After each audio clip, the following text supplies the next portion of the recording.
Hello friends, can someone से? कोणीतरी हाय म्हणेल का? म्हणजे मला कळेल व्हिडिओ चालू झालाय. व्हिडिओ चालू व्हायला कारण खूप वेळ लागला. कोणीतरी जर हाय म्हटलं तर मला कळेल. ओके, कोणाचं काही उत्तर येत नाहीये. कोणी अजून जॉईन झालाय असं मला वाटत नाहीये. हरि ओम. आज आपण बोलणार आहोत थोडंसं वाणीविषयी, बोलण्याविषयी. ऐकू येत आहे ना? Good evening. मी आत्ता आधी सुरुवातीला मराठीत बोलणार आहे आणि नंतर साधारण अर्ध झालं 6:30च्या सुमारास इंग्लिशमध्ये बोलणार.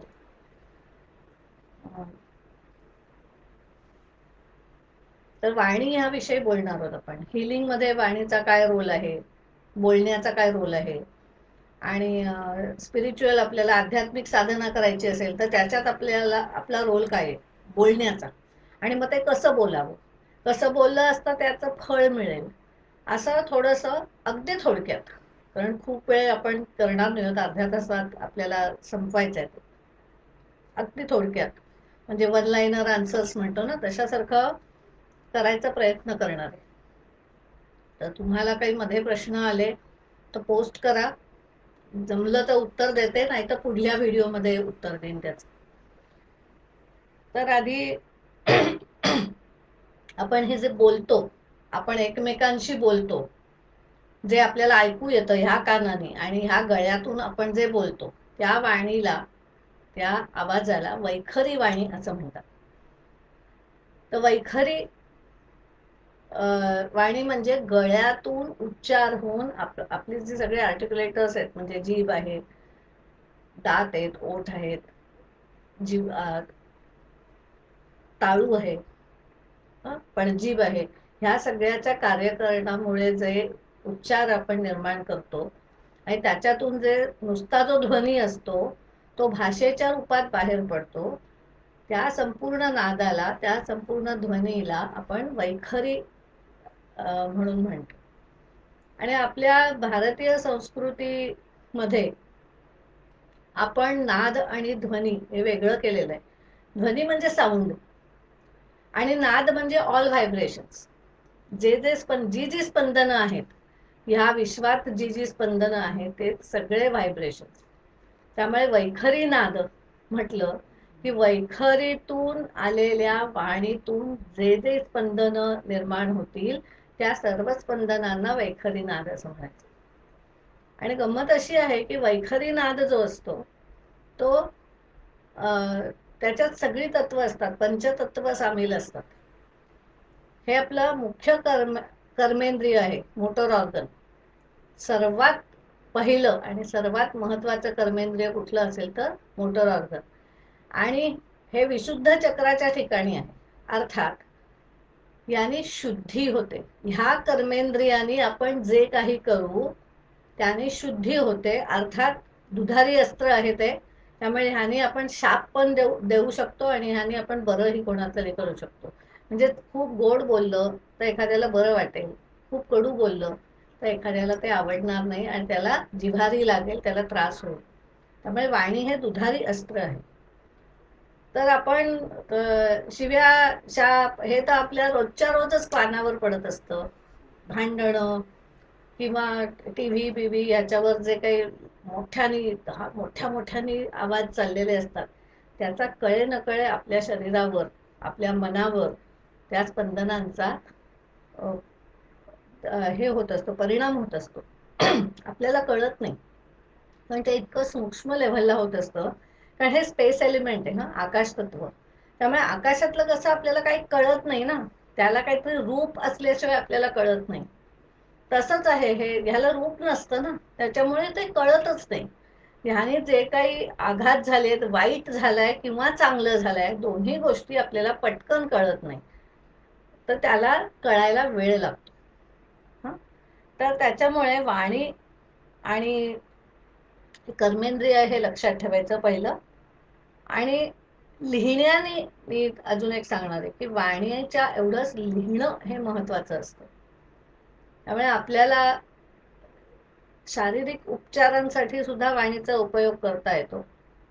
त्याच्यासाठी फार लिहिण्याचं महत्व आहे असं नाही, पण मानसिक जे जे उपचार आपल्याला करायचे असतील, मनाच्या लेवलला जे जे उपचार करायचे असतील, आत्ताच्या दिवसात हे जे कोविड-19चं जे फिअर आहे, पोटात गोळा येतो वगैरे, ह्यावर जे काही उपचार करायचे असतील, दुःख होतं, कोणीतरी गेलेलं आहे किंवा भांडणं झालेली आहेत वगैरे, अशाच स्वरूपाची दुःख, विरहाचं दुःख, ही जी दुःख असतात ही मनाच्या लेवलला असतात, भावनेच्या लेवलला असतात. तर ते कसं हँडल करायचं, त्या भावना हँडल कशा करायच्या, मग त्याच्यासाठी वाणीच्या जोडीला लिहिलं तर खूपच त्याचा उपयोग होतो. त्यामुळे शरीराच्या लेवलला नुसत्या वाणीचाही खूप छान उपयोग होतो, पण मनाच्या लेवलला तुम्ही लिहिलंत तर खूप छान उपयोग होतो. कारण कर्मेंद्रिय आहेत ना आपली, ही एक वेगळ्या प्रकारची मानसिक लेवलची उत्सर्जन क्रिया आहे. म्हणजे आपलं गुदद्वार, आपले घाम येतो, ती सगळी ती इंद्रिय किंवा मूत्रेंद्रिय वगैरे ही सगळी घाण बाहेर फेकून देणारी आहे, बरोबर आहे, किंवा नको असलेलं बाहेर फेकून देणारी. आपण त्याला घाण म्हणतो, पण बेसिकली जे सगळं वापरून झालेलं आहे आणि आता नकोय ते सगळं फेकून देणारी एक यंत्रणा आपल्या शरीरामध्ये आहे. कारण एनर्जी सर्क्युलेट व्हायला पाहिजे. तर तसं मानसिक आणि भावनिक ज्या ज्या काही गोष्टी आपण आतमध्ये घेत असतो, बिघाड झालेले असतात, दुरुस्ती करायची असते, ते ह्या 5 ज्ञानेंद्रिय कर्मेंद्रियातून घडत असतात. त्यामुळे आपली कर्मेंद्रिय शुद्ध करायची असतील तर आपली ऍक्शन्स शुद्ध पाहिजेत, आपली कर्म शुद्ध पाहिजेत.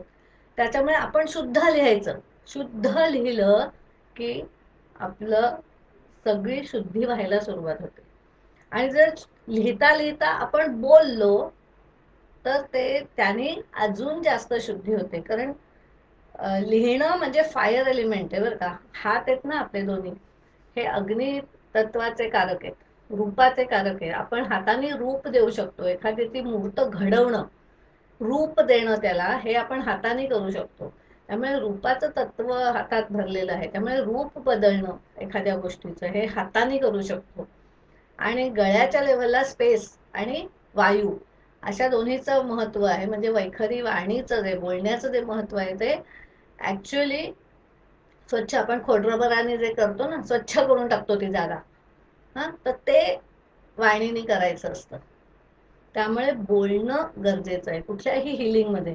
कारण आमच्याकडे आम्ही जेव्हा हिलिंग वर्कशॉप्स घेतो तेव्हा असं माझ्या लक्षात येतं की सांगितलं ना मोठ्याने बोला तरी लोक संकोच करतात बोलायचा. आणि संकोच होतो ना, पोटात राहतं ते. बोलायचं नाही असं म्हटलं की इथे प्रेशर येतं, गळ्याच्या इथे प्रेशर येतं. म्हणजे आपण ते दाबतो कुठे सगळं, बोलावंसं वाटतंय पण आपण बोलतच नाही, किंवा आत अडकवून ठेवतो, सप्रेस करतो, आतमध्ये पोटात अडकवून ठेवतो, डोक्यात अडकवून ठेवतो. हे बाहेर काढायचं आहे. त्यामुळे हे हे ज्या कर्मेंद्रिय आहेत, हे सगळं आतलं आपण ते ज्ञान घेतलेलं असतं ज्ञानेंद्रियांनी, ते आतमध्ये प्रोसेस होतं संपूर्ण. आणि ते प्रोसेस करून आता जे नको आहे ज्ञान, हा, किंवा जे आपल्याला विकसित करायचं आहे, किंवा आता मला मिळालं आता तुलाही देते, वाटायचं आहे, हे सगळे प्रकार आपण ह्या कर्मेंद्रियातनं करत असतो. त्यामुळे आपलं कर्मेंद्रिय शुद्ध जर असलं, चांगल्या प्रकारे असलं, आणि ही 2 खूप महत्वाची कर्मेंद्रिय आहेत आपली, लिहिणं आणि वाणी, त्यामुळे हे खूप छान वापरायची. आणि म्हणून आपल्याला माहिती असेल ही शुद्ध असणं का गरजेचं आहे, की नाटकातनं, सिनेमातनं काम करणारी मंडळी असतात, आणि विशेषतः व्हिलनचे रोल्स असतात, खूप शिव्या आणि हे ते तोंडात असतात त्यांच्या, द्यायच्याच असतात, तो रोल असतो त्यांचा. खरं त्यावेळेला ते करतात, पण नंतर घरी येऊन ते एक्झॉस्ट होतात. म्हणजे एखादा हिरोचं काम करणारा किंवा करणारी एवढी एक्झॉस्ट होणार नाही जेवढा विलन एक्झॉस्ट होतो. कारण त्याला एवढी शक्ती खर्च होते त्याची. कारण हे जे आपण ज्याला नको असलेल्या गोष्टी म्हणतो ना, भांडणं, अमुक तमुक, ह्याच्यात प्रचंड एनर्जी खर्च होते. मग आपल्याकडे एनर्जी शिल्लकच राहत नाही. मग त्याला पूरक काय करायचं? शांत मेडिटेशन करायचं. मग त्याला पूरक काय करायचं? आपण लाऊड बोललो होतो, त्याला पूरक काय करायचं? सॉफ्ट बोलायचं. म्हणजे बॅलन्स करायची वाणी. किंवा कोणीतरी खूपच शांत बसलं असेल, अगदी शांत बसलाय, आणि त्याला आता ऍक्टिव्हिटी द्यायची, तर त्याला थोडंसं लाऊड बोलायला पाहिजे. त्यामुळे सॉफ्ट बोललेलं चांगलं का लाऊड बोललेलं चांगलं, मोठ्याने बोललेलं, असं काही त्याच्यात चांगलं वाईट हा मुद्दा नाहीये. तुम्ही तुमच्या दैनंदिनीच्या ऍक्शन्स मध्ये जर तुम्ही खूप लाऊड बोलत असाल तर सॉफ्ट बोला. किंवा मंत्र म्हणाल, किंवा जे काही हिलिंग करत असाल, जी कुठली साधना तुम्ही करत असाल, मग ती पूजा असेल किंवा कोणाला शिकवण्याची साधना करत असाल, जी कुठली साधना करत असाल ती सॉफ्ट आवाजात करायची. कारण तुमचं दिवसभराचं कार्य मोठ्या मोठ्या आवाजात आहे. त्यामुळे शांत बसायचं किंवा बोलायचंच नाही. हा, आणि त्याच्या उलट एखाद्याचं बौद्धिक काम आहे आणि त्याला काहीही बोलायचंच नाहीये, सगळं वाचन लिखाण आणि हे सगळं करायचंय, तर त्यांनी काय करावं? त्यांनी शांतपणे मोठ्याने वाचन करायला सुरुवात करावी. हा, की जे काही वाचन केलंय, ज्ञान घेतलंय, ते बोलायला सुरुवात करावी. म्हणजे शिकवायला सुरुवात करावी, शेअर करायला सुरुवात करावी. हे सगळं केल्यामुळे आपोआप वाणीची शुद्धी होते, बॅलन्स होतं. कारण वाणीची जी एनर्जी आहे ती बॅलन्स राहिली पाहिजे. इथे गळ्यावर ऑप्टिमम, ज्याला प्रेशर म्हणतो ना आपण, ते ऑप्टिमम प्रेशर जर असेल गळ्यावर, तर शुद्धी आपोआप होत राहते. आपल्याला वेगळी शुद्धी करायची गरज नसते. पण आपण काय करतो? आयदर त्याला खूप ताणतो, नाहीतर खूप शिथिल करतो. आणि हा मानवी धर्म आहे, म्हणजे त्याच्यात काही दुःख वाटायचं कारण नाही. असं का आपण करतो, असं कसं माझ्या हातून होतं वगैरे असं वाटून घ्यायची काही गरज नाहीये. हे असं घडतंच. कारण आपल्या दैनंदिन व्यवहारामध्ये व उठ बस हे ते ह्या सगळ्या व्यवहारांमध्ये ह्या गोष्टी होतात. पण मग काहीतरी स्पेसिफिक वेळ काढायचा असतो, की आपण हे सगळं शरीर एकदा पुन्हा बॅलन्स मध्ये आणायचं. त्यामुळे अंदाजे साधारण 1 तासभर आपण रोजच्या दैनंदिन व्यवहारात आपण जर तासभर काढला आपल्या स्वतःसाठी, मग तुम्ही मेडिटेशन करा किंवा अनेक हिलिंगचे प्रकार असतात ते करा. शांत बसणं, जे ऍक्टिव्हिटी वाले, म्हणजे ऍक्टिव्ह मेडिटेशन्स केली आपण, हा, ज्याला हिलिंग म्हणतो, तर ती जर केली तर 15 मिनिटानंतर शांत बसायचं हे विसरायचं नाही. त्यामुळे 45 मिनिटं जर आपण ऍक्टिव्हिटी केली तर 15 मिनिटं त्याच्या जोडीला शांत बसलं पाहिजे. शांत म्हणजे अगदी शांत, जाणीवपूर्वक श्वासाकडे बघत. कारण एक लक्षात घ्या, आपला श्वास जो आहे तो मध्यात असतो. आपलं नाक इथे आहे, आपले सगळा श्वास इथून जातो आणि मग तो पूर्ण पसरतो आपल्या फुफ्फुसांमधून, आणि मग संपूर्ण शरीरात प्राण पसरतो. म्हणजे तो काय करतो? श्वास आपल्याला मध्यात आणतो. मग प्रत्येक ध्यानामध्ये बघा सांगतात, श्वासाकडे लक्ष द्या. श्वास पोटापर्यंत घ्या, नाभीपर्यंत ती आपण एक रेष सरळ केली की आपण स्टिअरिंग व्हील कसं गाडीचं मध्यात आणतो ना पार्किंग करायच्या वेळेला, तसं ब्रीदिंग वर भर दिला की सगळ्या गोष्टी मध्यात यायला लागतात. त्यामुळे आम्ही हिलिंग मध्ये नेहमी सांगतो, जी काही ऍक्शन कराल तेव्हा जाणीव श्वासाची ठेवा. म्हणजे जी काही ऍक्शन करू ती सुवर्ण मध्य साधेल, योग साधेल. त्याने समत्वम योग उच्चते. योग म्हणजे काय? समत्वात येण्याच्या प्रक्रियेला योग म्हणतात. हा, उद्दिष्टालाही योग म्हणतात, जे फळ मिळणारे त्यालाही योग म्हणतात. पण समत्वात येण्याची जी प्रक्रिया आहे त्याला सुद्धा योगच म्हणतात. तर योग साधायचा आहे आपल्याला, म्हणून श्वासाकडे अखंड लक्ष ठेवलं गेलं पाहिजे बोलताना. म्हणजे मी आता तुमच्याशी बोलते तर मी एकीकडे माझ्या श्वासाकडे लक्ष देते. लक्ष एकीकडे 2 ठिकाणी देणं हे सवयीची गोष्ट आहे. तुम्ही सवय लावून घ्यायची. म्हणजे विनासायास तुम्ही कितीही बोललात, मी कितीही बोलले आता तरी मी दमत नाही. मला खूप जण हे विचारतात की तुम्ही 8-8, 10-10 तास बोलता, दमत कसं नाही तुम्ही? कारण काय? मी सारखी मध्ये एक पॉज घेतला, 2 श्वास घेतले की झालं, मध्यात आलं ते. म्हणजे दर 2 मिनिटांनी, 4 मिनिटांनी, 5 मिनिटांनी सगळं परत मध्यात येत असतं. इकडे गेलेलं परत मध्यात येतं, इकडे गेलं परत मध्यात येतं. काहीतरी बोलले, एक्साइटिंग काहीतरी बोलले, ते बाहेर खाली पडलेलं परत इथे येतं.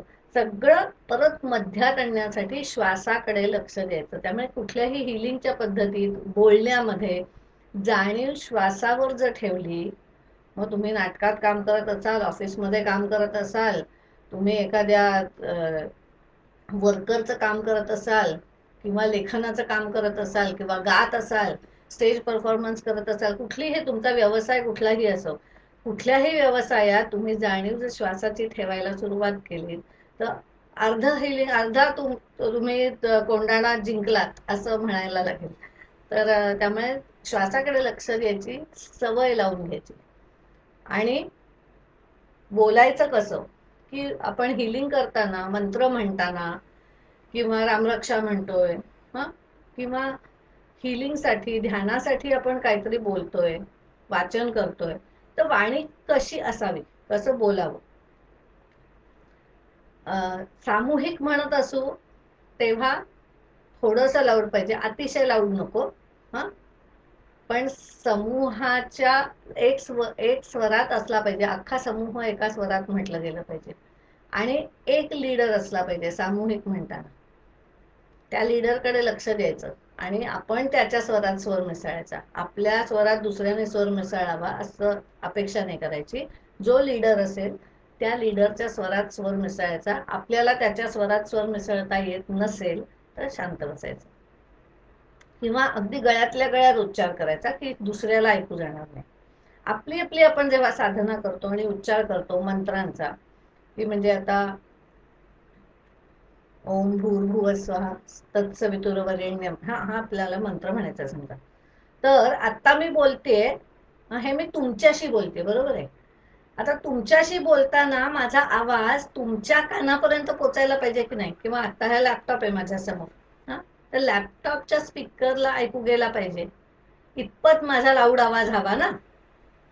तर आता हिलिंग करतो म्हणजे आपण नक्की काय करतो, तर हिलिंग करतो म्हणजे आपण आपल्या शरीरात जे झालेले बिघाड आहे, मग ते ह्या देहात असू देत, मनात असू देत, ते सगळे जे आत जे बिघाड झालेले आहेत ते दुरुस्त करायचे, बरोबर.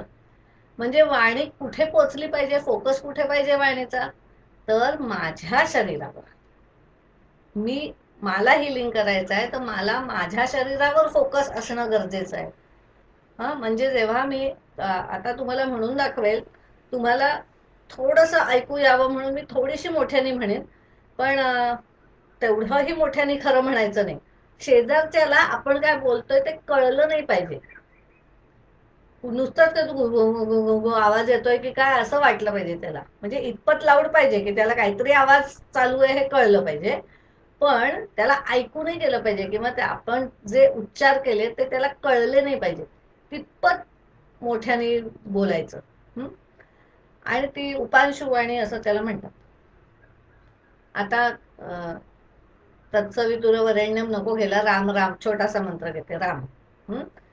तर दोन पद्धतीने लोक म्हणतात, राम राम राम राम राम राम राम राम. हा, ओम नमो भगवते वासुदेवाय, ओम नमो, एवढ्या लाऊड म्हणतात की तो आवाज कुठे पोचतो, बाहेर पोचतो. बाहेर पोचल्याने काय होणार आहे, माझ्या आत बदल घडतील का, माझ्या आत नाही बदल घडणार. शून्य बदल नाही होणार, थोडेसे होतील पण खूप कमी. कारण ती जी वाणी आहे ती पोचली कुठे, जिथे पोचेल तिथे ती बदल करणार आहे ना. एनर्जी तिथे जाणार आहे बदल करायला. मग मी राम म्हणताना मला जर माझ्या हृदयातल्या रामाला हाक मारायची असेल, किंवा माझा हात दुखतोय आणि मला जर असं वाटत असेल की माझा हातदुखी बंद झाली पाहिजे या रामाच्या उच्चाराने, तर मी डोळे मिटले पाहिजेत आधी, बरोबर आहे. डोळे मिटून जाणीव आतमध्ये नेली पाहिजे. कारण दुखताय कुठे, आतमध्ये. बाहेरून तर काही दिसत नाहीये, कुठलं तपासायचं यंत्र नाहीये तिथे दुखताय हे सांगायला. म्हणजे मला आतमध्ये जाणीव नेली पाहिजे. मला आतमध्ये सांगायला पाहिजे की रामा, म्हणजे जर रामाला बोलवत असू तर राम, नाही तर काय ओम म्हणत असू तर ओम. तो ओम, त्या ओमला सांगायचा आहे की ओम तू आत जाऊन माझं हे दुखणं बरं कर, हे मला सांगायचंय ना ओमला. मी ओम कशासाठी म्हणते, टाइमपास म्हणून म्हणत असेल तर त्याचं काहीच होणार नाही. कारण म्हणत असेल तर जे कारण आहे त्या उद्दिष्टाकडे लक्ष तर असलं पाहिजे आपलं. मग माझं उद्दिष्ट काय आहे, माझ्या हात दुखतोय, तो हात दुखी बरी व्हावी, माझी गुडघे दुखी बरी व्हावी, मला खूप दुःख झालंय, हृदयात माझ्या अगदी भरून येतं, इथे दाटून आलंय, म्हणजे कुठे दुरुस्ती व्हायला हवी आहे, इथे दुरुस्ती व्हायला हवी. मग जाणीव कुठे हवी माझी, इथे. त्यामुळे जिथे दुरुस्ती व्हायला हवी तिथे जाणीव गेली पाहिजे. कधी? म्हणताना. म्हणजे श्वासाकडे जाणीव ठेवायची, कारण मध्यात आणायचं आहे आपल्याला त्याला, आणि त्याच्याबरोबर जाणीव जिथे आपल्याला परिणाम व्हायला हवाय तिथे जाणीव गेली पाहिजे. आणि अजून एक लक्ष द्या की माझा मुलगा परदेशात गेला, विरह झाला, तर मला दुःख झालं, तर मी माझ्या मुलाला काहीही करू शकत नाही ना. पण मी कुठे, दुःख कुठे झालंय, इथे ना. त्याचा परिणाम इथे झालाय ना, मुलगा दूर गेल्यामुळे परिणाम इथे हृदयात झालाय. म्हणजे मग दुरुस्ती कुठे व्हायला हवी, त्या मुलावर की इथे? खूप जण इथेच चुकतात की दुसरीकडे फोकस ठेवतात, मुलाकडे फोकस ठेवतात, आणि मग कधीच ते दुरुस्त होत नाही. विरह तर दुरुस्त होतच नाही, कारण दुःख कुठे झालंय, इथे झालंय ना दुःख. मग इथेच फोकस ठेवून, इथे ज्या कारणामुळे दुःख झालंय तिथे तो ओम ओम ओम राम राम राम जो कुठला आपण मंत्र म्हणू, तर ती वाणी तिथे व्हायब्रेशन, त्या लहरी सगळी, ती स्पंदनं इथे पोचली पाहिजेत. आणि सुरुवातीला संकल्प करायचा आहे. संकल्प कसा करायचा आहे? खूप छोट्या शब्दात, 4-5 शब्द घेऊन, 8-10 शब्द घेऊन, त्याच्यापेक्षा मोठाली मोठाली मोठाली कॉम्प्लिकेटेड वाक्य नाही करायची. अगदी छोटी संक्षिप्त वाक्य करायची, आणि तिथे आपण म्हणायचं की आता आजच माझ्या एका मैत्रिणीने सांगितलं की तिचं कोणीतरी बहीण वगैरे कोणतरी गेली, तर तिला खूप दुःख झालंय. माझे पण आता मध्ये वडील गेले, खूप दुःख झालं, इथे असं भरून येत. तर फोकस काय करायचा आहे? वडील हा मुद्दा फोकस नाही करायचा, किंवा बहीण हा मुद्दा फोकस नाही करायचा, जे गेलेत व्यक्ती तो मुद्दा फोकस नाही करायचा. इथे माझं दुःख झालंय, इथे मला जो काही दडपण आलेलं आहे ते बरं होतं. हा, आणि म्हणायचं काय? फ्युचर टेन्स मध्ये वाक्य नाही पाहिजे, वर्तमान काळातलं वाक्य पाहिजे. हे बरं होत आहे, मी हा उच्चार केल्यावर हे बरं होत आहे. राम राम राम राम राम राम राम. तुम्ही जेवढं खोलवर उच्चार कराल ना, तेवढं ते आतपर्यंत पोहोचेल. मग पाय दुखत असेल तर तुम्हाला अजून खोलवर म्हणायला पाहिजे, कारण पायापर्यंत ती स्पंदनं गेली पाहिजेत. पण आपली ना 90% फिजिकल पेन सोडले, शारीरिक दुखणी सोडली, तर 90% सगळे भावनिक जे प्रॉब्लेम्स असतात, तिथे सगळा प्रॉब्लेम इथेच असतो. त्यामुळे भावनिक लेवलला जेव्हा आपण मंत्र म्हणतो, काही म्हणतो, तेव्हा सगळ्या व्हायब्रेशन हृदयात पोचवाव्यात. पायापर्यंत पोचत नसतील तरी हृदयात पोचवाव्यात, आणि हृदयाला सांगावं पायापर्यंत पोचव.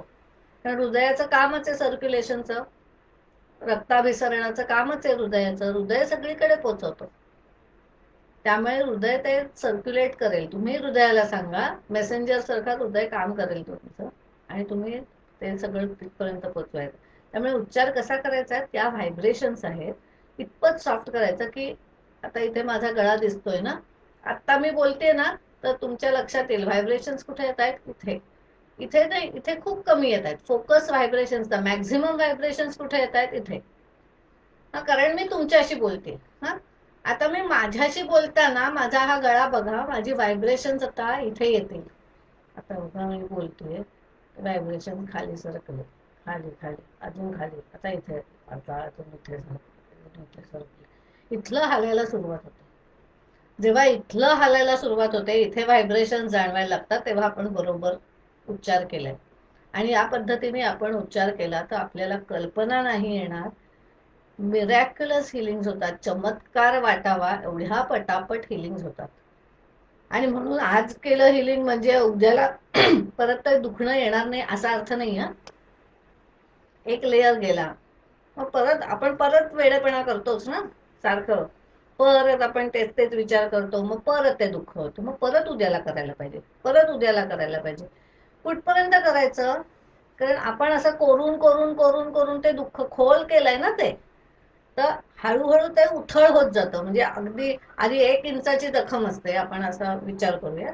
आधी 1 इंचाची जखम असते, मग ती हळू 1/4 इंचाची होते, मग हळूहळू अर्धा 1 इंचाची होते, मग हळूहळू अजून थोडी कमी होते, अजून असं ते अगदी पूर्ण सपाट होईपर्यंत आपल्याला ते करत बसायला लागतं.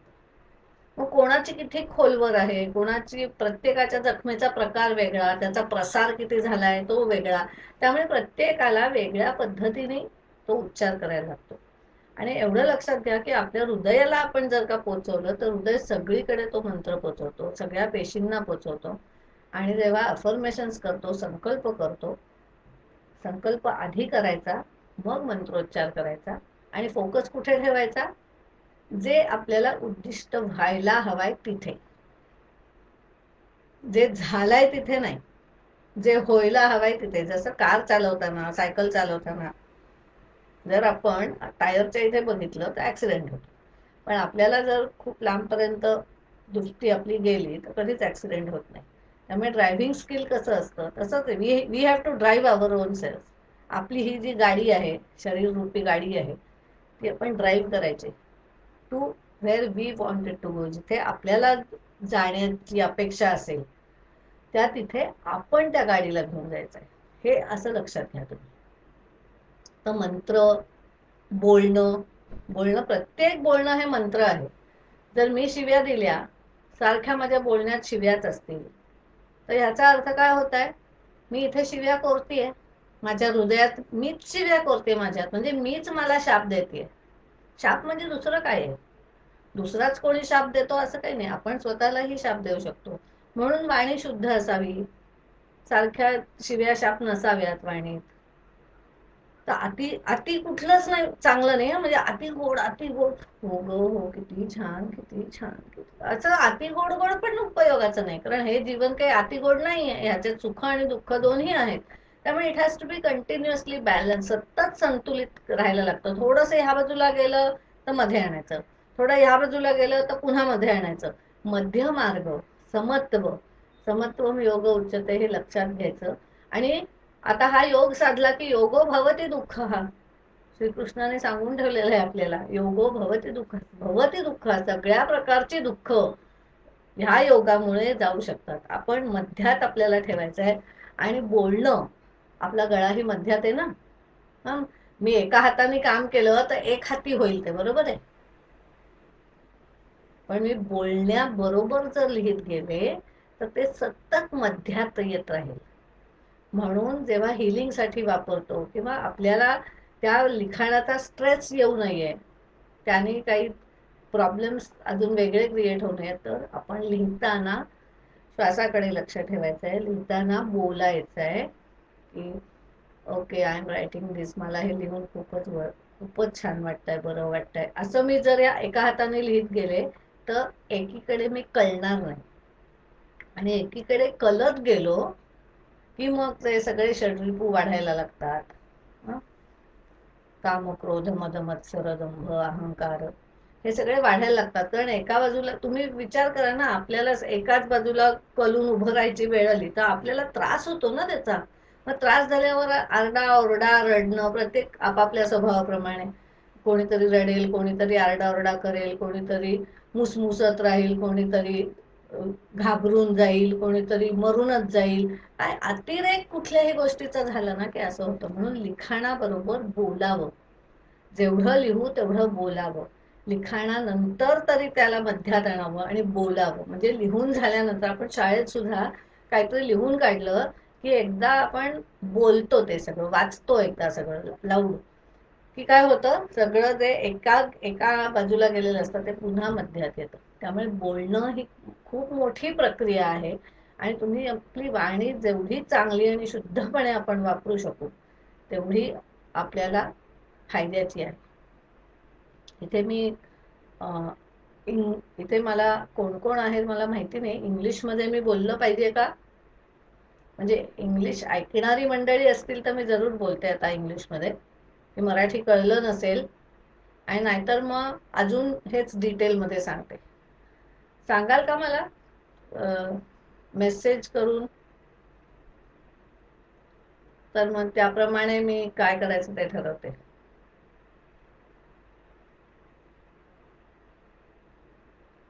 तुमच्या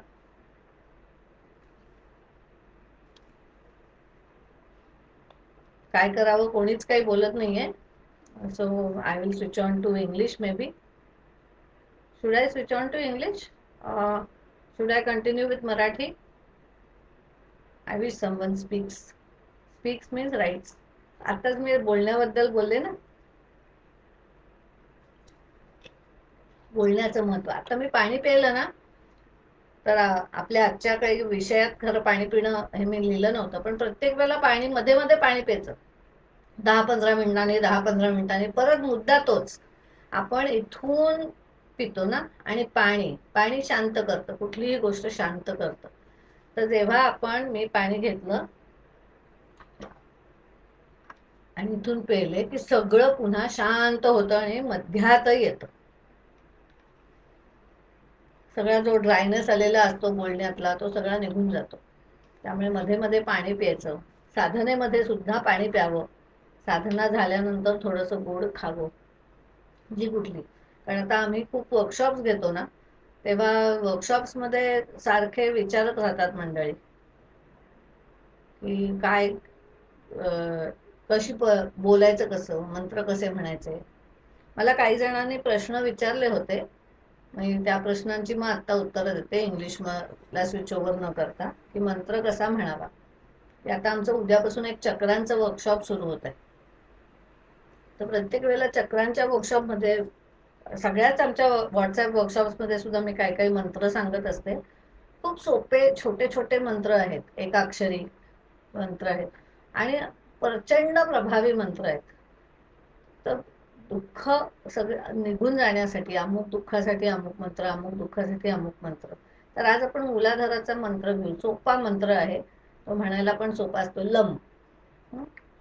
तर मला खूप जण विचारतात, मग लम म्हणायचं का लंग म्हणायचं, म्हणजे न लंग असं म्हणायचं का लम म ने एंड करायचं, मग कुठल्या स्वरात म्हणायचं, किती लाऊड म्हणायचं. किती लाऊड म्हणायचं ते मी आता तुम्हाला सांगितलं. कुठे आपल्याला फोकस कुठे करायचा आहे त्या दृष्टीने तो लाऊडनेस पाहिजे. शक्यतो मनातल्या मनात नाही म्हणायचं. मनातल्या मनात ऑटोमॅटिकली स्विच ओव्हर झालं, म्हणजे उपांशू वाणीतून आपल्या मध्यमा वाणीत जेव्हा ते जाईल, आपोआप जाईल, की मंत्रोच्चार आपोआप व्हायला लागतो. तुमचं शरीर अख्खं बोलायला लागतं. आधी फक्त गळाच बोलतोय, नंतर तुमचं अख्खं शरीर बोलायला लागतं. पण हे घडलं पाहिजे. तुम्ही मुद्दामून मनातल्या मनात नाही म्हणायचं की आता जाऊ दे ना, कंटाळा आलाय बोलायचा, मनातल्या मनात म्हणते, त्याचा खूप उपयोग होत नाही. कारण तुमचं चित्त सारखं, म्हणजे मी मंत्र म्हणत असते, म्हणजे मी राम राम राम राम म्हणत असते, भीती वाटत असते, काळोखात जायचं म्हणून मी राम राम म्हणत असते. हा, पण लक्ष कुठे असतं? लक्ष राम मध्ये येतं का? नाही. पण खूप लाऊड राम राम म्हटलं तरी लक्ष राम मध्ये जात नाही, आणि खूप मनातल्या मनात म्हटलं तरी लक्ष राम मध्ये जात नाही. जेव्हा आपण इथे उच्चार करतो ना, कारण लक्ष कोण देतं? हृदय. लक्ष ना डोकं देत ना डोळे देत, लक्ष हृदय देतं. कारण हृदय वर्तमानात आहे. आपलं वर्तमानात कोण आहे? तर हृदय आहे. आणि आपलं मूलाधार कशात आहे? तर पास्ट मध्ये आहे. आणि आपलं हे कुठे आहे? तर फ्युचर मध्ये. मग आपल्याला वर्तमानात यायला पाहिजे ना. काहीही बदल घडवायचा असेल तर वर्तमानात यायला पाहिजे. त्यामुळे जो कुठला उच्चार करायचा तो हृदयस्थ वाणीने उच्चार करायचा. राम राम राम राम. तुम्ही तर आता तुमच्या घरी म्हणून बघा, राम राम राम राम. बघा काही फरक पडतो का? काही नाही. मनात विचार चालू राहतात. रा आणि म च्या मध्ये सुद्धा 10 विचार येऊन जातात, एवढं फास्ट म्हटलं तरी. राम राम राम राम राम राम चाललं, माझं मन गेलं, चंद्रावर गेलं, सूर्यावर गेलं, सगळीकडे गेलं. मग कुठे माझ्या मैत्रिणी आहेत त्यांच्याकडे गेलं, राम राम तोंडाने चाललाय, मन दुसरीकडे गेलं. पण हेच तुम्ही हृदयस्थ वाणीने राम राम म्हणून बघा, आणि बघा मन कुठे दुसरीकडे जातं का? जाऊच शकत नाही. कारण ते वर्तमानात ऑटोमॅटिकली येतं, सहजगत्या वर्तमानात येतं. त्यामुळे वाणीचा उच्चार इथून झाला पाहिजे, हृदयातून झाला पाहिजे. इथे त्याच्या व्हायब्रेशन्स आपल्याला जाणवल्या पाहिजेत. आपण बोलताना आपण दुसरीकडे म्हणजे विचार येऊच शकत नाही मनात. त्यामुळे श्वास सुद्धा जेव्हा आपण नुसतं मेडिटेशन मध्ये, ध्यानामध्ये जेव्हा श्वास घेतो, श्वासाकडे लक्ष द्या म्हणतात, तर खूप ठीक वेळेला लोक सांगतात इथे इथे लक्ष द्या, खूप वेळेला नाकाच्या शेंड्याकडे लक्ष द्या, ते चिक्कार विचार येतात, चिक्कार म्हणजे चिक्कार म्हणजे चिक्कार विचार येतात. खूप जण सांगतात पोटाकडे लक्ष द्या, तिथेही भरपूर आपण पास्ट मध्ये निघून जातो ना, कारण पोट म्हणजे पास्ट. वर्तमानात फक्त अनाहत चक्र, हृदय चक्र म्हणजे हृदय हे वर्तमानात आहे, फक्त हृदय वर्तमानात आहे. आणि फुफ्फुस अर्थात ती वर्तमानातच त्यांना जगायला लागतं, त्यांना पास्ट मध्ये नाही जगून चालत, त्यांना फ्युचर मध्ये नाही जाता येत. जाऊ दे, ऑक्सिजनची एक्सचेंज आहे ना, कार्बन डायऑक्साईड ऑक्सिजन, आता उद्या करू ना, आता कंटाळा आलाय, हे त्यांना नाही करून चालत. त्यांना आत्ताच्या आत्ताच सगळं करायला लागतं, आत्ता. बाकीचे अवयव आजचं उद्यावर ढकलू शकतात, पचन आहे, पोट आहे, आपण आत्ता खाल्लेलं अन्न उद्यापर्यंत वगैरे पचू शकतं. म्हणजे ते पास्ट मध्ये गेल्यानंतर त्याला पचवता येतं. डोक्याला सुद्धा फ्युचर प्लॅन्स आखता येतात, हृदयाला नाही, ते हृदयाला वर्तमानात राहायला लागतं. त्यामुळे हृदयस्थ उच्चार करायचे वाणीचे. म्हणजे हृदयस्थ केल्यामुळे कुठलेही इतर विचार येतच नाही, आपलं जे मन ज्या विचारावर फोकस्ड असेल, जे आपल्याला बरं व्हावं असेल, तेवढा एकमेव विचार येतो. संकल्प जिथे आहे तिथेच सिद्धी आहे असं लक्षात घ्या. एके ठिकाणी फोकस्ड जर असेल तर सिद्धी हमखास मिळते, मिरॅक्युलस सिद्धी मिळतात. एकाएकी एवढं पेनफुल होतं आणि एकाएकी शांत होऊन जातं, एकाएकी. आणि आपण सायकोसोमॅटिक डिसीजेस आपण ऐकतो ना, त्याच्यातला असं म्हणतात सायंटिस्ट, वेगवेगळ्या सायंटिस्टची वेगवेगळी मत आहेत. काही जण म्हणतात की 70% सायकोसोमॅटिक डिसीज असतात, काही जण म्हणतात की 80%, आपलं शास्त्र म्हणतं की 90%. आपलं पूर्वापार असलेलं शास्त्र म्हणतं 90%. आम्ही पास्ट लाईफ रिग्रेशन थेरपिस्ट किंवा स्पिरिच्युअल लोक, आध्यात्मिक दृष्टीने जीवनाकडे बघणारी लोक म्हणतात की 100% आपलं पास्टवरच अवलंबून असतं. सगळं 100% सायकोसोमॅटिक असतं. कारण कुठल्याही दुखण्याची, तुमच्या जन्माची प्रक्रिया, कुठल्याही दुखण्याची प्रक्रिया विचारातून संक्रमण होऊन आधी ते मनाच्या लेव्हलला येतं, बुद्धीतून मनात येतं, मनातून भावनेत येतं, भावनेतून ते शरीरात येतं. फक्त जोपर्यंत ते शरीरात येत नाही किंवा भावनेत पोचत नाही, तो भावनेपर्यंत जोपर्यंत पोचत नाही तोपर्यंत आपल्याला कळत नाही. पण स्पेस एलिमेंट आहे ना, मन हे स्पेस एलिमेंट आहे, त्याला काय एलिमेंटल लेवलला काही कळतच नाही आकाशात काय चाललंय, आणि यंत्र नाही आहेत काही तपासायची. पण असं लक्षात घ्या की 100% सायकोसोमॅटिक असतं. त्यामुळे आपण जे काही मंत्र म्हणतो, जे काही ते मंत्रांनी मिरॅक्युलस हिलिंग होतात. कारण तुम्ही मूळ जिथे आहे तिथेच जर काम केलं, म्हणजे त्या विचाराच्या ठिकाणी जर त्या व्हायब्रेशन्स पोचल्या, तुम्ही मोकळेपणे सश्रद्धपणे श्रद्धेने म्हणायचं. वर्तमानात ना श्रद्धा असते, त्याला अंधश्रद्धा नाही म्हणत. अंधश्रद्धा म्हणजे बाळवटासारखा विचार करून जे श्रद्धा ठेवतात ना, म्हणजे बावळटपणा आहे त्याच्यात अंधश्रद्धेमध्ये. मात्र श्रद्धेमध्ये बावळटपणा नाही आहे, श्रद्धेमध्ये पूर्णत्व आहे. पूर्ण आहोत आपण तिथे, पूर्ण. प्रत्येक जण खरे जेव्हा त्याच्यामुळे नुसत्या साधू बाबा बंधू आहेत की नाही हा मुद्दाच नाहीये, पण मी श्रद्धेने जर कोणात मी माझ्या मनाने ठरवलं असेल की आमच्याच्या अंगाऱ्याने मला बरं वाटणार आहे, त्यांचा अंगारा मिळाला ना की झालं, तर मला त्यांचा अंगारा मिळाला की मी बरी होणार आहे, कारण माझी श्रद्धा आहे. आणि अंगारा मिळण्याच्या क्षणाला बरं वाटतं. आणि आपल्या सगळ्या अनेकांना ह्या गोष्टींचा अनुभव असेल, पदोपदी येतात हे अनुभव सगळ्यांना, पण आपण त्याच्यावर कधी विचार करत नाही. आता विचार करायला सुरुवात करा की एखादं दुखणं झालं, ताप आला, आता ताप बोलायला नको कोविडच्या ह्याच्यात, ताप नको, ताप नको, खोकला नको, हे बोलायला नको. कुठे पोटात दुखायला लागलं, तर माझ्या पोटात दुखायला लागलं, काय केल्या बरं होत नाही, मग शेवटी काय करते, माझे जे आवडते डॉक्टर असतात त्यांना मी फोन करते. हल्ली लॉकडाऊन मध्ये फोनच करायला लागतो आणि ते काहीतरी औषध मला फोनवर सांगतात. अजून मी औषध घेतलेलं नाही, पण ते जे काही डॉक्टरांशी बोलणं होतं, बोलणं लक्षात घ्या, प्रत्येक वेळेला मी बोलण्यावर भर देते, किंवा ते जे काही त्यांनी लिहून दिलेलं आहे ते मी वाचते, ह्यानी माझं अर्ध दुखणं पळून जातं. आणि हा अनुभव आपल्याला जवळजवळ सगळ्यांना असेल, पदोपदी येतो हा अनुभव, की आपण अजून औषध पोटात घेतलेलं नाहीये, त्याच्या आधीच डॉक्टरांकडे नुसतं गेल्याने बरं वाटतं. आता त्या डॉक्टरने बरं केलं असं म्हणायचं का ना? आपल्याच मनाने आपण बरं करतो, कारण मी ठरवलंय की ह्या डॉक्टरच्या औषधाने मला बरं वाटेल, त्यामुळे मला त्या डॉक्टरच्या औषधाने बरं वाटतं.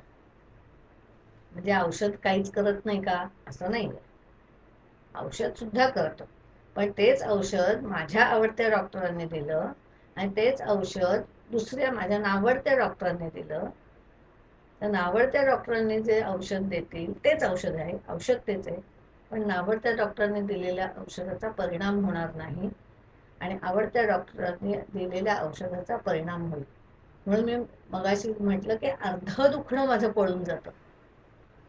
त्याच्यातला जो फिजिकल भाग आहे ना, पोटात ऍक्च्युअल दुखतंय ना, एक मनाचा भाग आहे, मनाचा भाग निघून जातो, कारण डॉक्टरांनी औषध दिलं त्यामुळे मनाचा भाग निघून गेला. आता फिजिकल काय आहे, त्यांनी दिलेल्या औषधाने मला बरं वाटतं.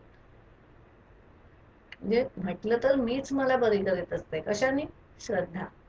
श्रद्धा कुठे आहे? हृदयात. आपलं हृदय साशंक नसतं, कधीच साशंक नसतं, त्याला शंकाच येत नाही कधी हृदयाला, कारण ते वर्तमानात राहतं, सतत उत्साही असतं, पंपिंग, सतत पंपिंग चालू असतं. It is happy to pump. त्याला ढप ढप ढप ढप, तर असं उडत असतं अक्षरशः. लाईफ आहे ते. लाईफ म्हणजे वर्तमानात असण्याला लाईफ म्हणतात. आणि ते कधीच शंका घेत नाही मला पुढला ठक करता येईल की नाही. ही शंका जर का ज्या हृदयाला येते ना, ते हृदय बंद पडतं. शंका आली की हृदय बंद पडतं. साशंक असलं की आपण बरे होत नाही कुठल्याही प्रकारे. त्यामुळे आपण जी कुठली साधना करू आणि वाणीतून आपण जे काही उच्चार करू, सश्रद्धपणे, श्रद्धेने उच्चार करायचे. आता कोणी म्हणतील पण कशावरून बरं वाटेल, कारण आपलं एक साशंक मन आहेच ना, मन साशंक असतं आणि आहेच, आपण ते डेव्हलप केलेलं आहे. चांगलं का वाईट? ग्रोथसाठी चांगलं, आपल्या उत्कर्षासाठी चांगलं, आपल्या उन्नतीसाठी चांगलं, म्हणून तर बुद्धी दिली ना. पण बुद्धी साशंक आहे हे लक्षात ठेवा. बुद्धी बरी करत नाही. पण समजा आता मगाचं उदाहरण दिलं, 2 डॉक्टर आहेत आणि माझे आवडते डॉक्टर कुठेतरी गावाला गेलेत, ते अवेलेबल नाहीयेत, काय कारण असेल, तर माझी बुद्धी काय म्हणते, अगं ते अवेलेबल नाहीयेत पण तुला बरं व्हायचंय की नाही, मग त्या दुसऱ्या डॉक्टरचं घे औषध, ते देतायत ना, ते अवेलेबल आहे, त्यांच्याकडून घे औषध. मग माझी बुद्धी तयार होते. एकदा बुद्धी तयार झाली की बुद्धी मन तयार करू शकते. एकदा मन तयार झालं की मग मला तेच औषध दुसऱ्या डॉक्टरकडून घेतलं की बरं वाटतं. अवेलेबिलिटी नसते. आताच आपल्या ह्या कोविड-19च्या याच्यामध्ये विचार करा, बाहेर पडायचं नाहीये, सोशल डिस्टन्सिंग आहे आणि मोठं फिअर आहे, कुठे स्पर्श झाला तर मला कोविड होईल की काय, पॉझिटिव्ह होईल की काय, ह्या भीतीपोटी का होईना, पण लोकांना दुखणी होत नाहीयेत. डॉक्टरांचे दवाखाने ओस पडली आहेत. असं काय एकाएकी झालंय? एकाएकी बाकीची दुखणी गेली कुठे? कारण मी मला स्वतःला सांगितलं की मी आजारी पडणारच नाहीये. त्या कोविड होण्यापेक्षा मी आजारी नाही पडत, मला बाहेर जायलाच नाही लागता कामा. एवढे आपण भीतीपोटी असेल, पण आपल्याला इतर दुखणी आता होत नाहीये. काहीतरी पोटातच दुखताय, पायच दुखताय, हे असली, म्हणजे मी आता जेवढ्या लोकांशी ह्या 1.5 महिन्यात बोलले ना गप्पांमध्ये, आणि याच्या कोणी काही कोणाला काही दुखणी झाल्याचं मला सांगितल्याचं मला तरी आठवत नाही. तर मुद्दा असा आहे की श्रद्धा. When you are in your heart, when you live in the present, आपोआप बरं होतं. आणि तिथे श्रद्धा काम करते, आणि श्रद्धा खूप महत्वाची आहे, कारण श्रद्धेनेच मिरॅक्युलस हिलिंग होऊ शकतात. श्रद्धा और सबुरी साईबाबा सांगतात ना, पेशन्स. तर सबुरी कशासाठी? 100% दुखणी तात्काळ बरी होतात का, मिरॅक्युलस होतात का? नाही. तर तुमच्याच चुकीने झालेले प्रॉब्लेम्स जे असतील ते तात्काळ बरे होतील. त्याला क्रियमाण कर्म असं म्हटलेलं आहे. क्रियमाण कर्माने जे जे प्रॉब्लेम्स झाले असतील ते तात्काळ बरे होतील, कारण तुम्हीच क्रिएट केले ते, तुम्हीच निस्तर ते, इमिजिएट निस्तरता येतं ते, कारण एकच माझंच अंग आहे ना फक्त त्याच्यात. आता जेव्हा कॉम्प्लिकेशन्स वाढत जातात तेव्हा मात्र ते दुखणी बरी व्हायला वेळ लागतात, कारण मी खूप केलं हो, पण रिलेशन रिलेटेड प्रॉब्लेम्स असतात ते पटापटा बरे होत नाहीत, कारण त्याच्यात दुसरे पण मंडळी इन्व्हॉल्ड असतात ना, रिलेटिव्हिटी इन्व्हॉल्ड जास्त असते, तर त्याच्यामुळे ती दुखणे त्याला जरा वेळ लागतो. पण तरी मंत्र उपयोगी पडतात, वाणी उपयोगी पडते, गोड बोलणं उपयोगी पडतं. तर अशा पद्धतीने खूप गोष्टी आपल्याला वाणीतून मिळतात. लम हा उच्चार मूलाधाराचा उच्चार आहे. तर लम हा उच्चार, एक प्रश्न मला विचारला होता एकीने, तो मी सांगते की कुठल्या स्वरामध्ये म्हणायचं, किती लाऊडनेसने म्हणायचं हे मी सांगितलं, कुठल्या स्वरामध्ये म्हणायचं. तर आपल्याकडे चक्रांचे स्वर सांगितलेले आहेत.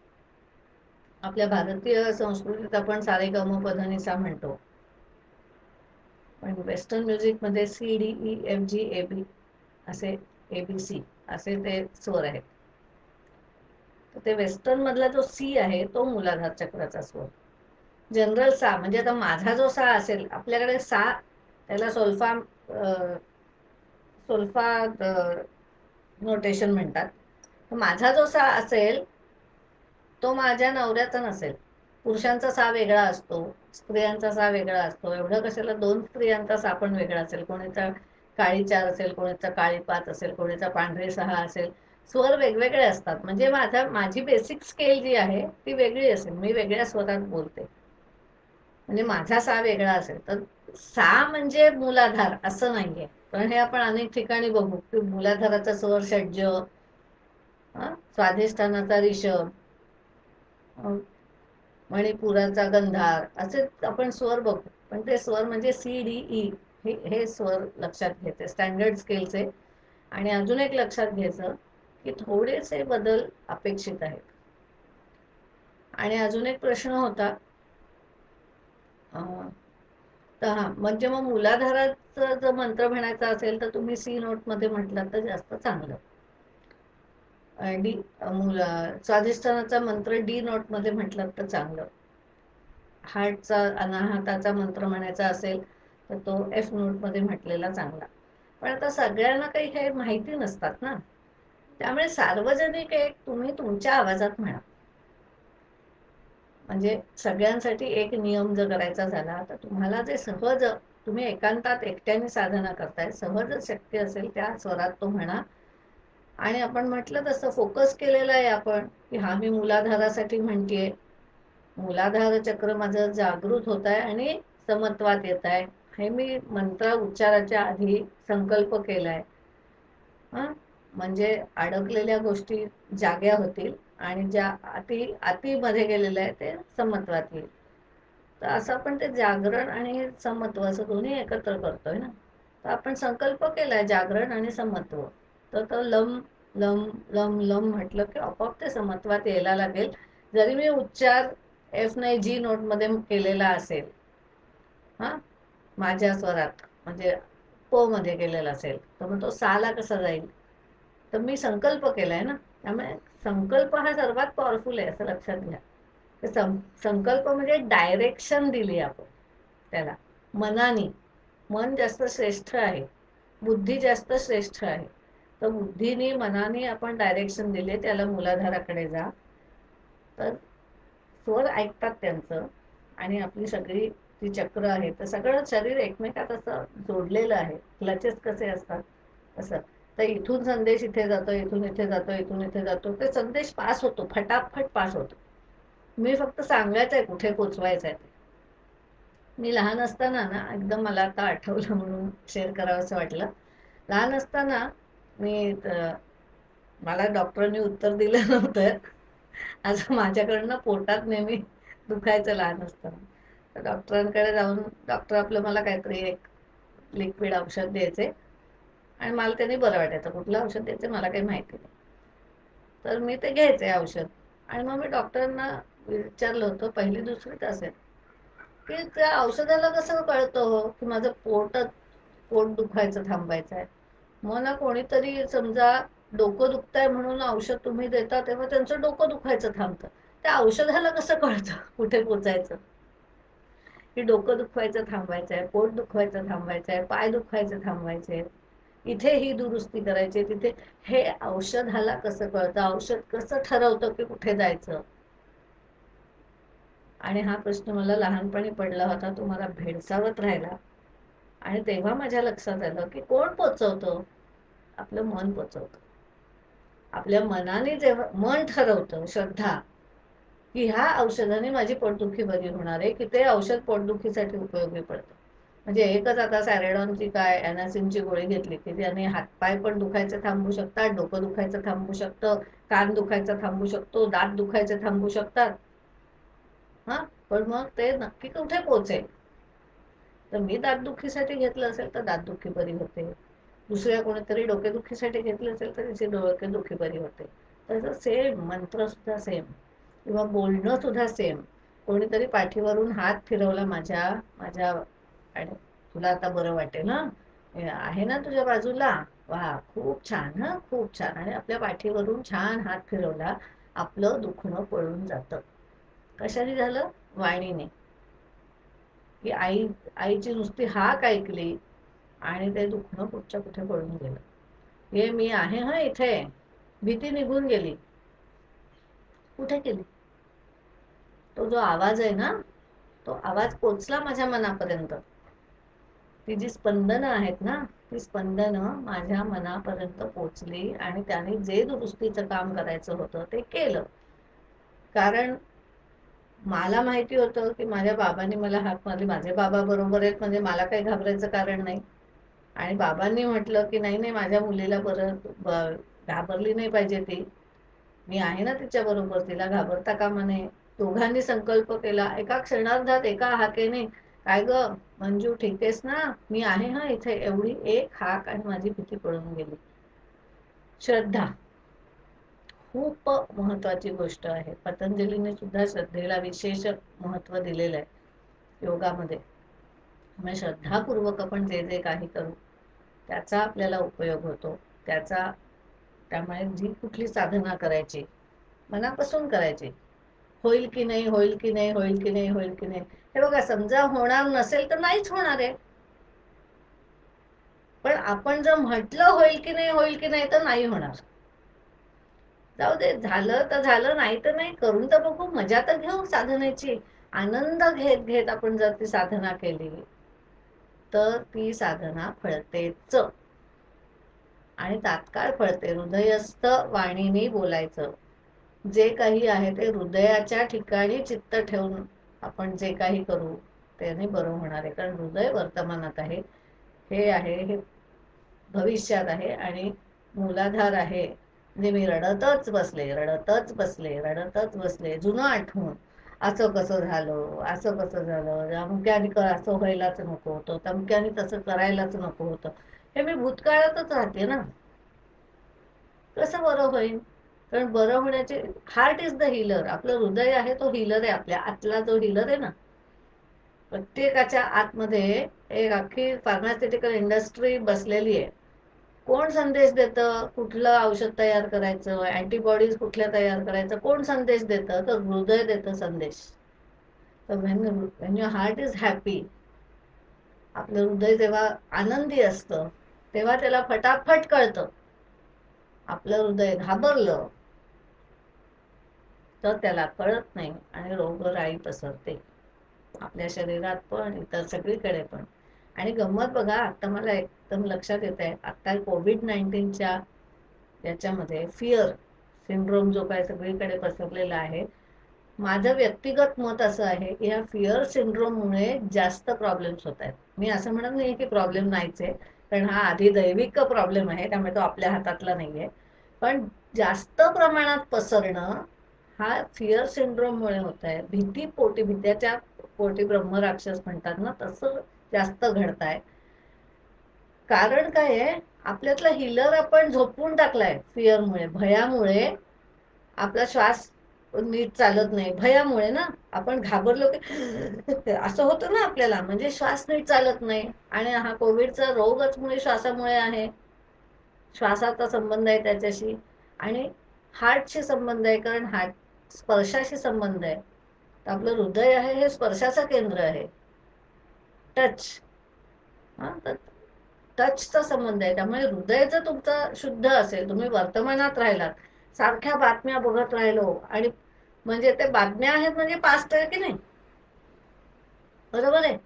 आणि मग उद्या अजून, किंवा लॉकडाऊन अजून 1 महिना पुढे गेलो, काय फ्युचर मध्ये गेलो, कसं माझं होणार, 10 दिवस अजून आहेत, मग माझं ऑफिसचं कसं होणार, मग आता घरात धान्य नाही, आपण पुढचा विचार करायला लागलो, जर तरचा. किंवा पाचचा, म्हणजे जुन्या बातम्या ऐकत राहायचं, म्हणजे पाचचा, म्हणजे आपण हृदयस्थ नाही आहोत. हृदयस्थ राहा, बी हॅपी. म्हणून हे ऐकायचंच नाही असं नाही, पण प्रत्येक वेळेला मॅक्झिमम वेळ हृदयस्थ राहायचं. कारण problem is about touch, okay. त्यामुळे हृदयाचा प्रॉब्लेम आहे, तर हृदय सिक्युअर करायचं आहे आपल्याला. How to secure your heart? मग वर्तमानात राहून हार्ट सिक्युअर करायचं. खूप बातम्या बघू नका. जर तरच्या, ज्याच्यात जर तर असं येईल ना, तिथे तुम्ही जाऊच नका. जर असं झालं तर असं, थोडं थोडं आपल्या वर्तमानात राहायचं, म्हणजे ह्याच जगात राहायचं. त्यामुळे थोडी बातम्या कळणं वगैरे हे थोड्याशा प्रमाणात व्हायला हवं. पण एक दिवसाचा तास मॅक्सिमम, हल्लीचा काळ जरा जास्त ह्याचा आहे तर 2 तास, पण त्याच्यापेक्षा जास्त त्याच्यात रमू नका. कळल्या ना बातम्या, एकदा सकाळी ऐकल्या, एकदा संध्याकाळी ऐकल्या, बस झालं. आता तुम्ही वर्तमानात राहा. आता तुमच्या हृदयासाठी काहीतरी करा. तुमचं हृदय शुद्ध होईल, तुमची वाणी शुद्ध होईल, तुमचे लिखाण शुद्ध होईल. करा त्याच्यासाठी काहीतरी. वेळ मिळालाय तर वेळेचा सर्वात जास्त सदुपयोग आपण करूयात. 7:03 झालेली आहेत. तर 1 तास मी कसा गेला मला कळलं नाही. इथे कोणी फारसं बोललेलं नाहीये. ते मला 46 जण लाईव्ह दिसत आहेत, पण मला प्रत्यक्षात कोणी तिथे बोलत नाहीये. त्याच्यामुळे मला कळत नाहीये तुमच्या मनात काय प्रश्न येत आहेत ते. आणि आपण इंग्लिश आणि मराठी असं दोन्ही ठरवलं होतं, तरी कोणाकडून काही आलं नाही, म्हणून मी शेवटी मराठीतच बोलले. कोणाला इंग्लिशमधून हवं असेल तर आपण उद्या नाही तर परवा कधीतरी हे इंग्लिशमधून सुद्धा मी सांगेन. अर्थात मी आत्ता सांगितलं एक्झॅक्टली तसेच्या तसं काही इंग्लिशमध्ये येत नाही मला, कारण असं रिपीट नाही करता येत. मी वर्तमानात राहते ना, त्यामुळे पॉइंट्स काढते फक्त. ते पॉइंट्स एक्सप्लेन करते, पण त्यावेळेला तात्कालिक जसं वाटेल, हृदय माझे जे सांगेल तेच मी सांगते. तर धन्यवाद सगळ्यांनी ऐकल्याबद्दल, आणि आपण पुन्हा भेटू. आणि तुम्हाला जर हे बोलणं, एफ बी लाईव्ह येणं हे सगळं आवडत असेल तर आपण जरूर सांगा. कारण कसं आहे, मी नुसतीच बोलते आणि कोणीच ऐकत नाहीये असं असेल तर माझ्या बोलण्यालाही अर्थ नाही. पण तुम्हाला जर वाटत असेल की नाही, आपल्याला अजून ह्याच्यातली माहिती हवी, अजून माहिती हवी, तर जरूर सांगा. आपण जास्त एफ बी लाईव्हचे सेशन्स घेऊ शकू. पण रेसिप्रोकेट झालं पाहिजे, दुसऱ्याकडून मला कळलं पाहिजे की हो, हे त्यांना आवडत आहे, तर मग आपण करायला हरकत नाही ना. कारण शेवटी हे देवाणघेवाण आहे. मी नुसतं देत राहिले आणि तुम्ही परत ते एनर्जी एक्सचेंजच केली नाहीत, मला सांगितलंच नाहीत की मला आवडलाय नाही आवडलाय काय ते, किंवा जास्त घ्या, किंवा हा विषय नको तो विषय घ्या. हिलिंग मधले खूप विषय आहेत, तुम्ही माझी प्रोफाईल जाऊन बघू शकता. संवाद सेंटर करणं खूप ह्यातच कार्यरत आहे हिलिंगच्या बाबतीत. उद्यापासून एक व्हॉट्सअप वर्कशॉप सुरू होत आहे आमचं, चक्रांवरचं. माहितीपर, आमची वर्कशॉप्स जी आहेत ती फक्त माहितीपर नसतात, हेही मी सांगते. आमची हिलिंग बेस्ड वर्कशॉप असतात. हिलिंग बेस्ड म्हणजे माहिती म्हणजे इथे ना, परत परत लक्षात घ्या, माहिती इथे गरज आहे, त्याची माहितीची बुद्धीची गरज आहे. पण फक्त बुद्धीने काहीच घडत नाही. वर्तमानात तुम्ही आलात तर बदल घडतात. हृदय असतं ते सर्क्युलेट करतं इकडे तिकडे, नुसत्या ब्रेनला सर्क्युलेट नाही करता येत काही. Only with the heart it can circulate all thoughts, everything, everywhere in the whole body. त्यामुळे हृदयाशी संबंध म्हणजे हिलिंगशी संबंध, म्हणजे रिलेशनशी संबंध, म्हणजे ह्या जगाशी संबंध, म्हणजे लाईफशी संबंध.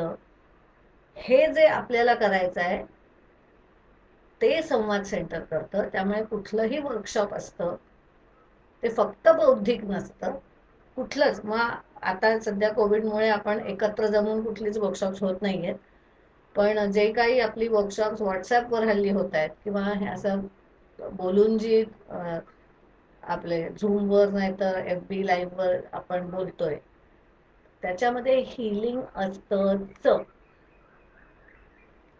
ही म्हणजे बौद्धिक जर 15 मिनिटं 20 मिनिटाचं असेल तर हिलिंग ही तेवढंच असतं. जसं आत्ता आपण बोलताना, मला माहिती नाही मी ते वाक्य बोलायचे विसरले पण श्वासाकडे लक्ष किती जणांनी दिलं ऐकताना. तर ऐकतानाच ते सगळं अलाइनमेंट होऊन जाते. ऐकता ऐकता अलाइनमेंट होऊन जाते सगळ्या गोष्टींची. Your body starts knowing what to do next. स्वभाव बदलत असेल तरच आपण बौद्धिक घेण्यात अर्थ असतो. नाही तर बौद्धिक खूप, मला पाठांतर खूप आहे, सगळी उपनिषद माहिती आहेत, सगळे वेद माहिती आहेत, आयुर्वेद माहिती आहे, तमूक माहिती आहे, पण जर माझ्या स्वभावात बदल घडत नसेल, माझी वाणी सुधारत नसेल, माझ्या वाणीची शुद्धी होत नसेल, मला जर का प्रॉब्लेम्स जे काही आहेत किंवा काही विकार आहेत माझ्यात, ते विकार जर कमी होत नसतील, मी एकाएकी जातील असं म्हणतच नाही, कारण आपण मानव आहोत त्यामुळे थोडेसे विकार राहणारच, पण जर ते बेअर मिनिमम लेवलपर्यंत किंवा कमी प्रमाण, म्हणजे माझ्या तोंडात जर रोजच्या रोज 100 शिव्या असतील तर 100च्या ऐवजी हिलिंग केल्यानंतर 80 होतात का? 80 म्हणजे पण जास्तच आकडा आहे, पण 100चे 80 झाले की नाही, म्हणजे कमी झालं, म्हणजे आपल्या स्वभावात बदल झाला. आणि हे दाबून नाही करायचं आहे, असं आतून आलं पाहिजे.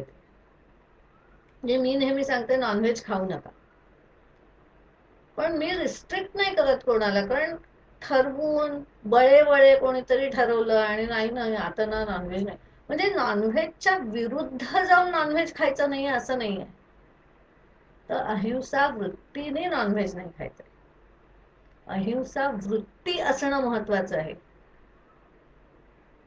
हे खूप महत्वाची गोष्ट लक्षात घ्या. तुम्ही काय खाताय आणि कसं खाताय ह्याच्यापेक्षा कुठल्या वृत्तीने कुठल्या भावनेने खाताय हे महत्वाचं. ओरबाडताय का तुम्ही, का प्रेमाने खाताय? प्रेमाने खाल्लत ना तर काहीही खाल्लं तरी चांगलं असतं, आणि ओरबाडल्यासारखं खाल्लं, धांगडधिंग्यासारखं खाल्लं म्हणजे यू आर अब्युझिंग. हां, यू आर अब्युझिंग थिंग्स, तर ते चांगलं नाही. काय हा प्रश्न नाही, अहिंसा वृत्ती महत्वाची आहे. मग तुम्ही मांस मटण खाताय का नाही हे महत्वाचं नाही, कारण म्हणजे येशू ख्रिस्ताला तुम्ही डिबारच करून टाकाल ना. वेस्टर्न हे जे काही संत होऊन गेले त्यांना तुम्ही डिबारच कराल, कारण ते नॉनव्हेज खायचे मुसलमान, पण कारण त्यांचं तिथलं वातावरण, त्यांचं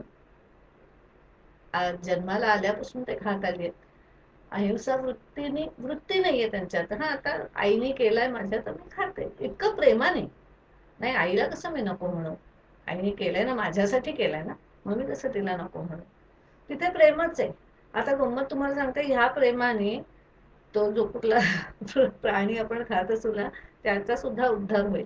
एवढं जर प्रेम तुमच्या हृदयात असेल तुम्ही नॉनव्हेज खाताना त्या प्राण्याविषयी सुद्धा, तर खरोखर त्याचा उद्धारच होईल. तर तुमच्या वाणीतून ते प्रेम आलं पाहिजे, तुमच्या हृदयातून आलं पाहिजे, तुमच्या हातात आलं पाहिजे. हात खूप महत्वाचे आहे. The touch, how you are touching your food. Are you abusing the food? The touch is very important. और are you doing it with love? प्रेमाने जर करत असाल, खात असाल कोणालाही टच करत असाल, प्रेमाने म्हणजे स्वार्थी प्रेमाने नाही, निस्वार्थी प्रेमाने जर करत असाल तर तो नेहमीच चांगली गोष्ट आहे. तुम्ही बोलत बसले तर अजून खूप बोलीन. मगाशी हे कशावरून निघालं की तुम्ही रेसिप्रोकेट करा, आमची वर्कशॉप्स अटेंड करा. संवाद centre for music and healing ठाण्याला बेस्ड आहोत आम्ही, पण हल्ली आम्ही लॉकडाऊनच्या मुळे जास्त प्रमाण केलंय व्हॉट्सॲप वर्कशॉप्सचं. कारण फिजिकल लेवलला आमची आता कुठलीच होत नाही आहेत ना, कोणाचीच नाही होते, त्यामुळे व्हॉट्सॲपची वर्कशॉप्स घेतो, ऑनलाईन हिलिंग्स घेतो. तर जरूर घ्या. स्पिरिट हिलिंग करतो, तर्पण करतो, मंत्र, sound, past life regression, breathwork healing, family constellation, inner child, surrogate healing करतो. सरोगेट हिलिंग म्हणजे जी जर एखादी व्यक्ती हिलिंगला येऊ शकत नसेल काही कारणाने, तर त्या व्यक्तीला हिलिंग दुसऱ्या कुठल्या तरी व्यक्तीने करायचं, रोल प्ले सगळं, पण खूप छान होतात हिलिंग. तर जरूर आमच्या व्हॉट्सॲप वर्कशॉप्सला या. उद्यापासून होणाऱ्या आमच्या संवाद सेंटरच्या पेजवर पण आहे, ग्रुपवर पण आहे, माझ्या वैयक्तिक पोस्टमध्ये पण तुम्हाला मिळेल. धन्यवाद सगळ्यांनी ऐकल्याबद्दल, आणि आपण पुन्हा भेटू. तुम्ही जेवढ्या मला लवकर बोलवाल तेवढ्या लवकर भेटू. धन्यवाद. मी आता एंड करते व्हिडिओ. Thank you so much.